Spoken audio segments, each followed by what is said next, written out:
everybody, and welcome back to Sherlock Holmes, Crimes and Punishment. Let's find out what else he has to say. Mr. Turner, did you see anyone else in the street? No, I saw no one but that man, the murderer, the fellow they caught. Interesting. Were the two shots you heard consecutive? Yes, there was a very short pause between them, and they sounded different somehow. Oh? It seemed to me that the second shot was louder than the first. That is an interesting comment. Which means it wasn't with that gun. Mr. Turner, what were your actions after you stepped up to the window? I was afraid that the man with a gun might return, so I stayed close to the window till I saw the policeman coming in the Half Moon from Whitechapel. Then I walked out to tell them everything I saw. Something about your story Mr. Turner. is suspicious. It said the light was dark. Which I guess could explain him going to bed. Mr. Turner stated he remained at the window, and however, this conflicted with Merrow's statement as the constable did not see anyone at the window. Yeah. I don't see why the constable would be lying. Different shots. Turner could hear the contrast between two fired shots, as in fact 3 shots were made. At first, a single shot was fired, and 2 guns fired simultaneously directly afterward. Yes, that makes more sense. Oh, interesting, but that but conflicts. he could be a double murder. So it must be a firing position, then? That's...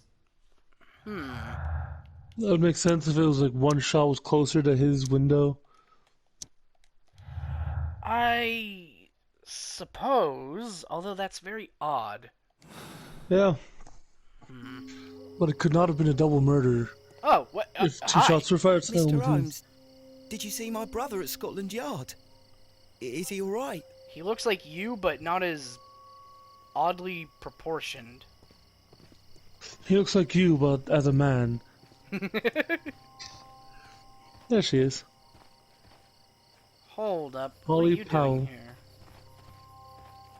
Oh, you're He just probably some work dude. here. Okay, time to see what Polly Powell has to say. Mrs. Powell? What do you want?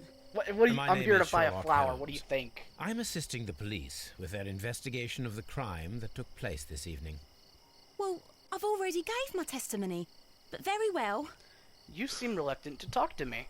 I'm immediately suspicious Oh, of we you. don't get to Could you tell us everything that you may have seen or heard? Yes.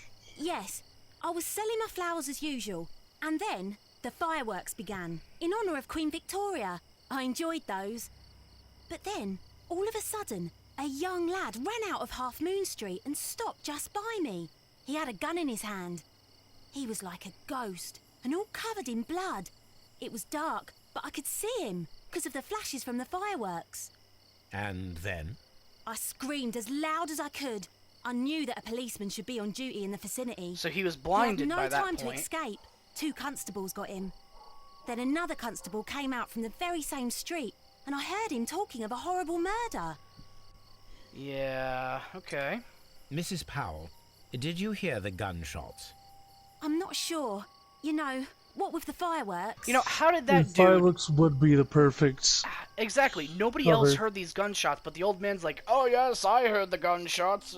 Very clearly. Oh yes, one Did was you louder see than the anyone other. else Mm. leaving Half Moon Street? I'm beginning to prior suspect to or Mr. at the Turner time is of the lying. crime? No, sir, I did not. Even with all the fireworks, I was very attentive, as I'm always on the lookout for customers. I misread that. I thought it said attractive. My thanks to you, Mrs. I'm very Powell. attractive, you know.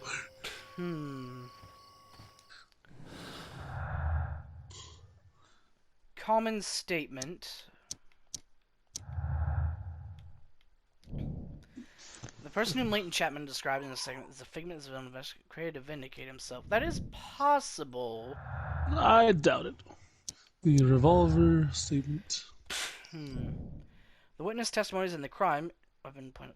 Leighton. Okay, things are not looking so great just right now, but 2 victims. we're missing something. Oh, of course we're missing something. Talk to Mr. Turner. Check the view from the flat. Possible crossfire. Ah, okay. We're gonna play a little game of who did what. When you picked up the revolver, it's possible that there were 2 shots fired. So there was a short pause. Okay. Who was the gunman?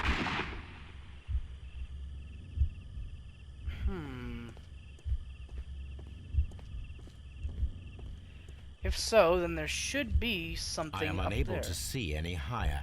I need to find something to lift my lamp. Wiggins, get over here. Oh, hello. That'll do. So let's see. This should be useful. Let's find out if there was a bullet over there.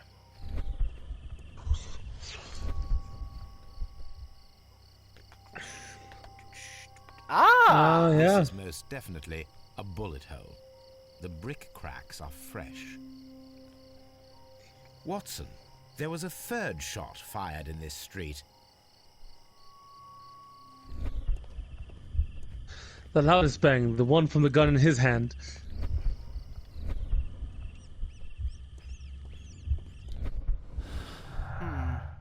Third shot, 2 victims. Yep, there we go. Ah! Crossfire. Boom. Although that still conflicts.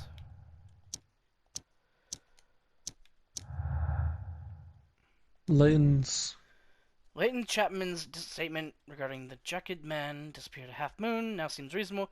3 shots, crime. Okay, so imaginary man is the issue. Because it can't be an imaginary man I imagine if if there was we a go... third person. Yes, let's go investigate Turner's flat. Mr. Turner, you have stated that you remained close by your window after the crime. Is that correct? Oh, yes, Mr. Holmes. I stayed at my window until the policeman arrived to examine the dead bodies.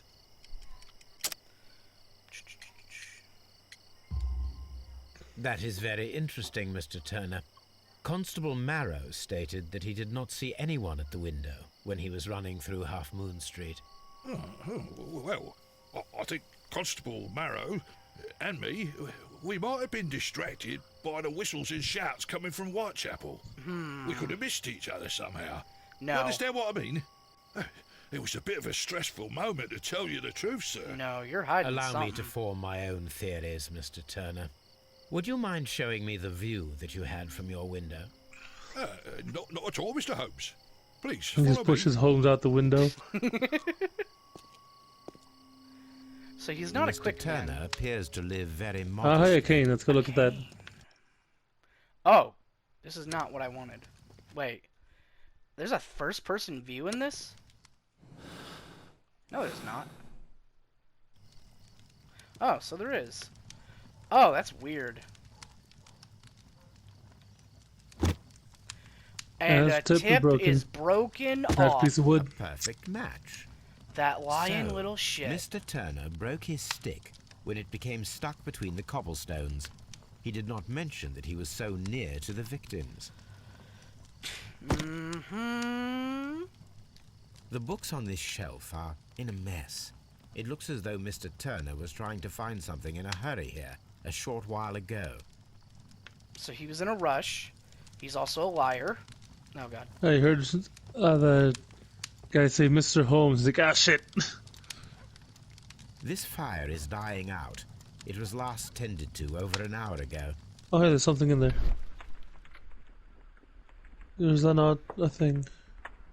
Burnt paper. Mm-hmm. The papers are almost entirely burned. I am unable to see what's written here. These words are illegible. The papers were thrown into the fire just a short while ago. Nothing like trying to hide some evidence to make you look guilty. Okay, let's check the bedroom. Hey, Holmes, what are you doing? That's my bed. You can't go in there. Mr. Turner was roused from his bed by the sound of gunshots.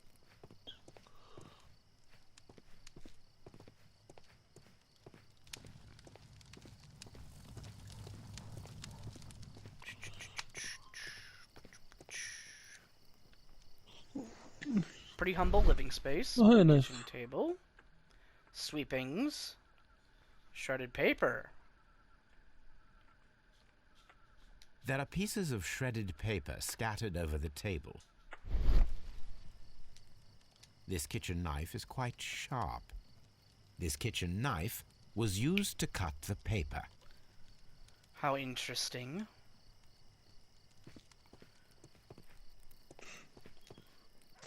I'll talk to him again in a minute. So, that's the view Mr. Turner had when he opened the window. Oh, The dead body What? of Kenneth Butler.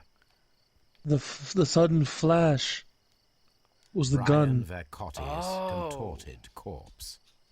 Mr. Turner had a perfect view of the crime scene. He saw the bodies clearly, and Leighton Chapman standing over them. Unless he's a big fat liar.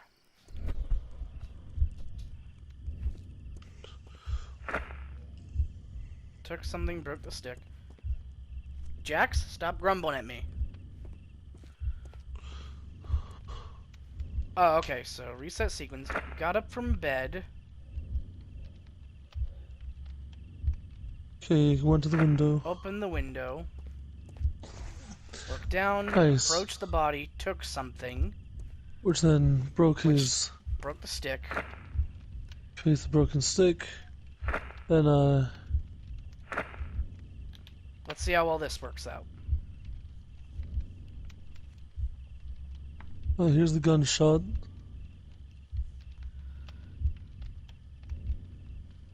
Goes to the window, sees that, Do-do-do-do. and heads down and out. Approaches the body, takes something. Where the stick breaks. He puts the stick away, Cuts so up the cut up the papers, paper, throw them away. throws it in the fire. So Sounds about Mr. right. Turner used a book to hide an object that he found on Kenneth Butler's body.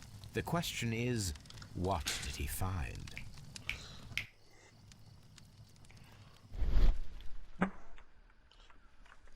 Fat prints. I can see prints from greasy fingers upon the cover of this book. Let us take a closer look. Moby Dick. Well Oh! now, what a find! A precious jewel, concealed He inside cut out a the book. paper in the book and threw it in the fire. So Mm. he could make this little hiding space. A bracelet with a unique ram's head design, a distinctive feature of ancient Grecian artifacts, probably of the Hellenistic era. Oh, the Hedonistic Arrow?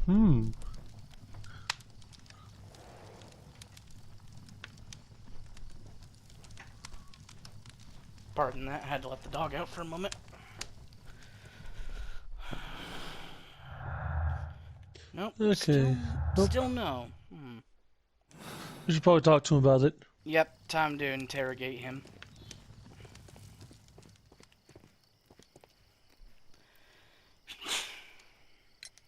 Mr. Turner, how would it be possible for a man of advanced years, such as yourself, to rush from his bed to the window in a matter of seconds, as you have stated? Well, I'm able to move very quickly No, despite you're my not. age. And when the situation requires it, Mr. Holmes. No, you're not. I highly doubt that, Mr. Turner. I observe that you suffer a severe limp due to your injured right leg. It would have taken at least 10 seconds for you to approach the window. That means you could have easily missed something or someone in Half Moon Street during that time. You're right, Mr. Holmes. I could have missed something. But it did seem to me that everything happened so quickly. Oh, time can pull tricks on you. Yeah, like how a piece of very valuable whole truth. jewelry just finds itself And in your what of office. everything else that you told us? Not office, book. Mr. Turner, it is vital that we have your complete and true statement. Mr. Holmes, before I decided to drop assure kick you out that this window. The other things I said were most sincere. An antique bracelet. Mr. Turner, you were not sincere with me. Not then, and not now. But Mr. Holmes... This, Mr. Turner, does not look like anything that a poor man might possess. It is worth more than the home that you live in. I can explain. Please No, do. merely correct me if I am wrong. You saw Leighton Chapman through the window, but you also noticed a glittering object on the ground, this precious jewel. You walked down and took the bracelet from the body of Kenneth Butler, and when you heard the whistles, you hurried away. That broke your walking stick. It caught fast between the cobbles. Constable Marrow was unable to see you in the window as you were climbing up the stairs on your way back to your flat. Upon returning home, you hid the precious jewel inside a book. Mr. Holmes, please don't send me to prison. I didn't do anything bad. I'm just a poor man. Just a stupid When I one. chanced upon the bracelet, I saw it as an opportunity to make a little money. I was desperate. I only took the bracelet, that's all, I swear. You made a mistake by lying to me. But you are not a criminal. I believe that. Although I must return this bracelet to its rightful owner. The corpse outside. So his statement is now invalid. Yeah. Oh, those are all gone. Yeah. Because his statements are now invalid. Mm-hmm. So I gotta go tell the constable.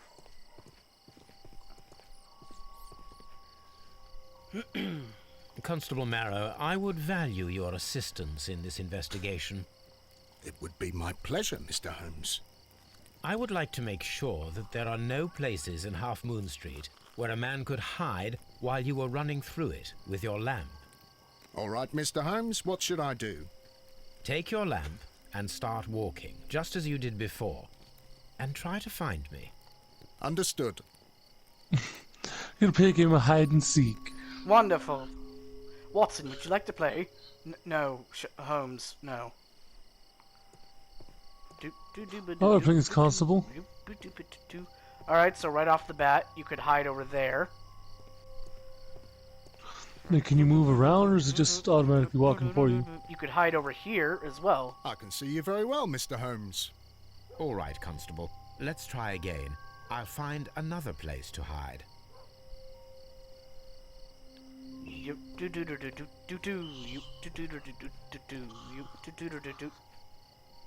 you are, Mr. Holmes.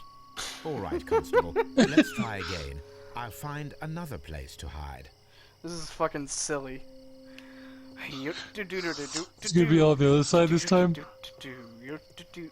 Nope. I was really hoping that he would be, actually. He said he checked every nook and corner, or every nook and cranny.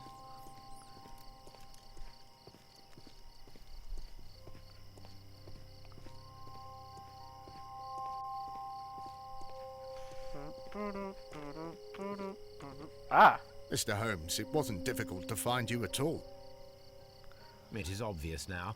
No one could escape Constable Marrow's lamp while hiding in the street. So they weren't hiding, they did run off, as said. Mm-hmm. Which provides credibility to him. Oh. Up the walls? Oh, he couldn't hear him run away because he was climbing. Mm. There we go. Now we're getting somewhere. Okay. It would be my pleasure to assist you with your investigation, Mr. Holmes. No. You've done enough. Wiggins, don't peek out at me like that. That was fucking creepy. Investigate the bracelet, how it could have appeared at Half Moon. Find the flare gun to emulate the fireworks. Flare gun? What? Oh, I guess that would be a blinding flash. Yeah, that could work. Mm-hmm. I'll do anything to save my brother, Mr. Holmes. Anything? Well... no. Go find me a knife. Where would we go? They would have to be quite skilled indeed. I did the bright flash and then climbed up the wall. So fired the flare and then climbed up the wall. Oh, like a ladder? Nope, okay. Well, that is all the time we have for today. Thank you for watching, and we'll see you later. Adios.